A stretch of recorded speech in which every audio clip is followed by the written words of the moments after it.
in July of 2020, 3 months before the UDP left office, the Caribbean Court of Justice handed down a decision in which it said the United Democratic Party's taking over of the registry was illegal, unlawful, and a commercial and administrative coup d'etat.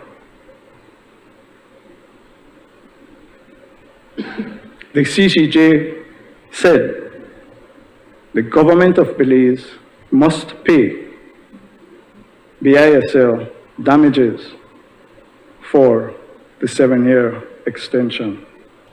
This is a poor country, but we could do a lot better than we've been doing.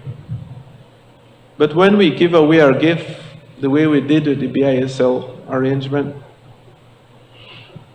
when we put priority in areas where it shouldn't be, when we support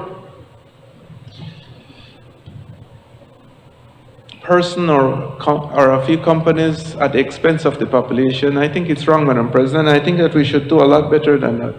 We are now a sovereign state, and we can make responsible decisions, and we do not take kindly to people bending our arm and forcing us to say yes to things we know will hurt our young people 15, 25, 30 years down the road. We have to be responsible leaders, Madam President.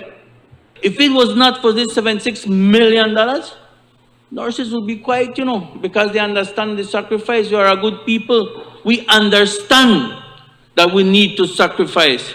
They were sacrificed during the pandemic. Nurses, doctors, frontliners, and this is how they get paid. Shorter pay, long time to pay. But yet we are here finding $76 million to pay to B.I.S.L.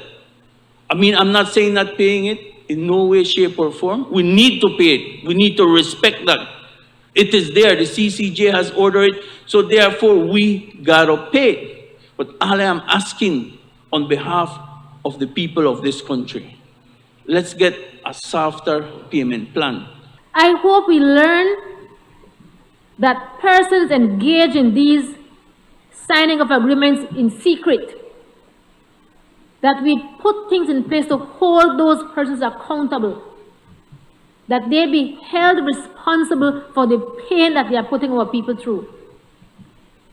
And so if that means that we must enact some laws, we must amend our constitution to include those things, those are things that we must be doing going forward. The color of the context is so important, so that when we look at these things, it is not just that we signed an agreement and we got into an arrangement and now we're stuck, we have to pay. It is that we need to realize that when you look at these things, we have to look at the full picture. The details matter.